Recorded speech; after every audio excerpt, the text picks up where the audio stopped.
आज हम MJY004 के टॉपिक ग्रह मैत्री के बारे में जानेंगे। ग्रह मैत्री ज्योतिष शास्त्र का एक अभिन्न अंग है। संपूर्ण ज्योतिष शास्त्र ग्रहों पर आधारित है। जातक स्कंद में ग्रहों के मित्र अमित्र के आधार पर ही उसके जन्म कुंडली में शुभाशुभ ग्रहों की स्थिति की जानकारी प्राप्त करते हैं। कौन सा ग्रह किसका मित्र है, शत्रु है या सम है, इसका फलाफल क्या होगा, इसकी जानकारी हेतु ग्रह मैत्री का ज्ञान होना आवश्यक है। ग्रहों की मैत्री के आधार पर उनकी सामंजस्यता का बोध कर तात्कालिक फलादेश करने पर यह बोध हो जाता है कि भावों में स्थित ग्रह का फल जातक के ऊपर क्या होगा। जिस प्रकार समाज में किसी व्यक्ति विशेष के कुछ मित्र, कुछ शत्रु एवं कुछ सम होते हैं, उसी प्रकार ग्रहों में भी इसी प्रकार के संबंध हैं। कोई भी ग्रह न तो सभी ग्रहों का मित्र होता है न शत्रु। शत्रु मित्र संबंध कुछ स्वाभाविक होते हैं तथा कुछ तात्कालिक से। व्यवहार जगत में जिस प्रकार प्रत्येक व्यक्ति के कुछ स्वाभाविक मित्र होते हैं तो कुछ शत्रु, उसी प्रकार ग्रहों के भी स्वाभाविक मित्र व शत्रु होते हैं। इसी तरह कुछ संबंध तात्कालिक होते हैं, चाहे प्राणी जगत में हो या सौरमंडल में। आप नैसर्गिक रूप से किसी के मित्र शत्रु सम हो सकते हैं, परंतु तात्कालिक रूप से नहीं। व्यवहार जगत में तत्काल से युद्ध, वाद विवाद या व्यवहार यानी कि जैसे रुपए पैसे का लेन देन अभिप्रेत है, एवं ज्योतिष में तत्काल से अभिप्राय जन्म कुंडली विशेष से है। तत्काल में शत्रु मित्र बदलते रहते हैं, इसमें आप सम नहीं हो सकते। नैसर्गिक ग्रह मैत्री ग्रहों की प्रकृति के आधार पर जो एक ग्रह दूसरे से उत्पन्न भाव है उसे नैसर्गिक ग्रह मैत्री या शत्रुता या समता कहते हैं। जैसे अग्नि तत्व युक्त ग्रह पिंडों का संबंध उत्तम श्रेणी का होगा, परंतु इसके विपरीत अग्नि तत्व कारक तथा जल तत्व कारक ग्रहों का संबंध विरोधपूर्ण होगा। यह सर्वमान्य है कि अग्नि में जल डालने से वह शांत हो जाती है। जन्म पत्री में इसी प्रकार की स्थिति होने पर जातक को अग्नि तत्व संबंधी रोग घर कर जाएंगे। इसी क्रम में अग्नि और वायु तत्व का संबंध श्रेष्ठ होगा। यहाँ पर एक दृष्टि में हमें ग्रहों के गुण धर्म पर अवश्य डालनी चाहिए। राशि और ग्रहों का जो वास्तविक या नैसर्गिक गुण धर्म है उसी के अनुसार मित्र शत्रु सम होना स्वाभाविक है। इन्हीं गुण धर्मों के आधार पर ऋषियों द्वारा निर्णय किया गया है कि सूर्य का बुध सम, शुक्र और शनि शत्रु और शेष ग्रह मित्र हैं। इसी प्रकार चंद्रमा के सूर्य व बुध मित्र, अन्य सभी सम हैं। चंद्रमा का कोई भी शत्रु ग्रह नहीं होता। मंगल के शुक्र शनि सम, बुध शत्रु, अन्य सभी मित्र हैं। बुध के चंद्र शत्रु, सूर्य और शुक्र मित्र, अन्य सभी सम हैं। गुरु के बुध और शुक्र शत्रु, शनि सम, अन्य मित्र हैं। शुक्र के बुध शनि मित्र, मंगल गुरु सम, अन्य शत्रु हैं। शनि के गुरु सम, बुध शुक्र मित्र, अन्य सभी शत्रु हैं। इसको हम सारणी के अनुसार भी इस प्रकार बता सकते हैं। यहाँ हमें सारणी से पता चलता है कि सूर्य के मित्र हैं चंद्रमा मंगल गुरु, सम है बुध और शत्रु है शुक्र और शनि। चंद्र के सूर्य बुध मित्र हैं, मंगल गुरु शुक्र शनि सम है और चंद्रमा का कोई भी शत्रु नहीं है। मंगल के सूर्य चंद्र गुरु मित्र हैं, शुक्र शनि सम है और बुध इसका शत्रु है। बुध के सूर्य और शुक्र मित्र हैं, मंगल गुरु शनि सम है और चंद्रमा इसके शत्रु हैं। गुरु के सूर्य चंद्रमा मंगल मित्र हैं, शनि सम है और बुध शुक्र इसके शत्रु हैं। शुक्र के बुध और शनि मित्र, मंगल गुरु सम और चंद्र सूर्य शत्रु। शनि के बुध शुक्र मित्र, गुरु सम और सूर्य चंद्र मंगल शत्रु।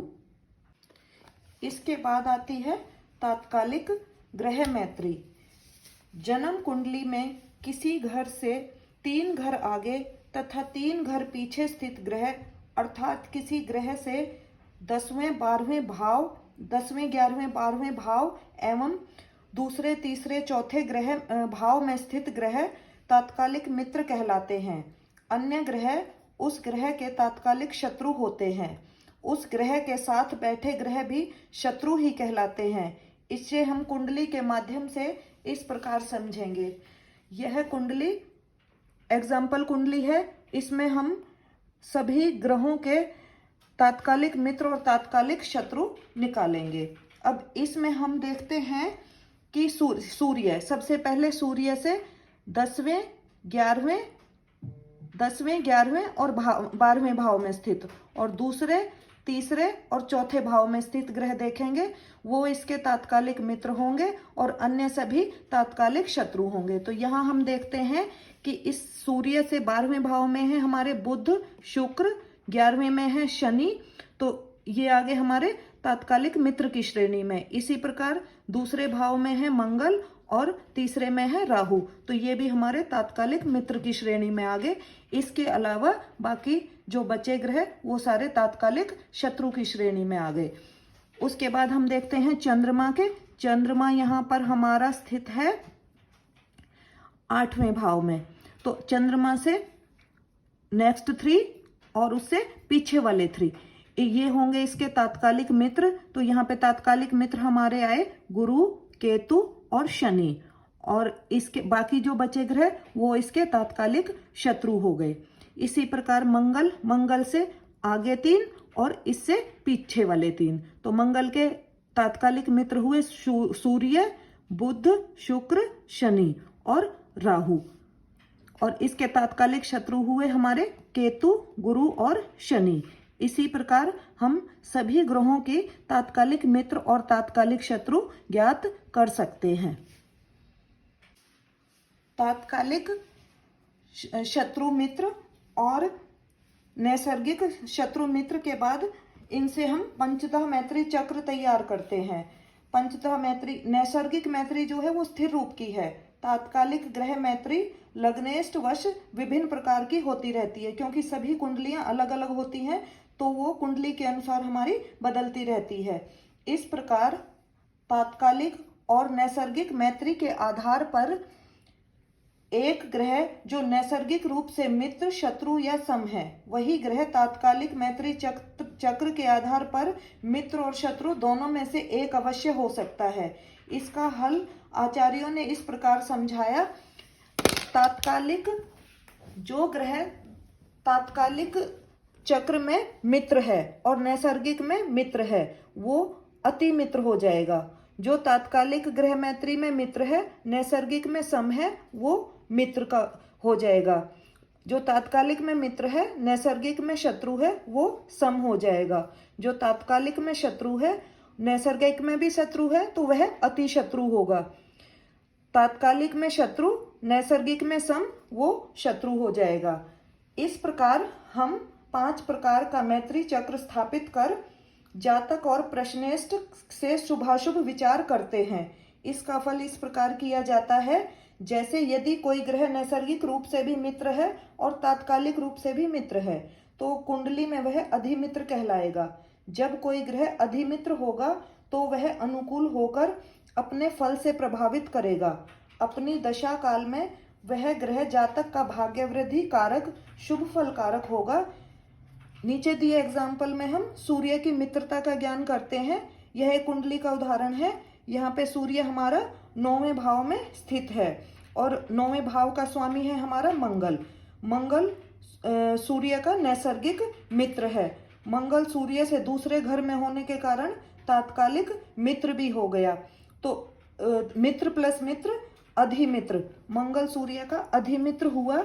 इससे हम कुंडली को ऐसे समझेंगे, लग्नेश सूर्य अपने उच्च स्थान में अपने अधिमित्र की राशि में बैठा हुआ है, अतः सूर्य की दशा अंतरदशा का फल कुंडली में बहुत अच्छा होगा। यहाँ चंद्रमा द्वादश होकर जो कि उच्च भी है, वो शुक्र के घर पे है। शुक्र चंद्रमा का नैसर्गिक सम है तथा तत्काल में शत्रु है, इसलिए सम और शत्रु मिलकर शत्रु ही होगा और उसकी दशा अंतर्दशा में हमें नुकसान ही होगा। धन्यवाद।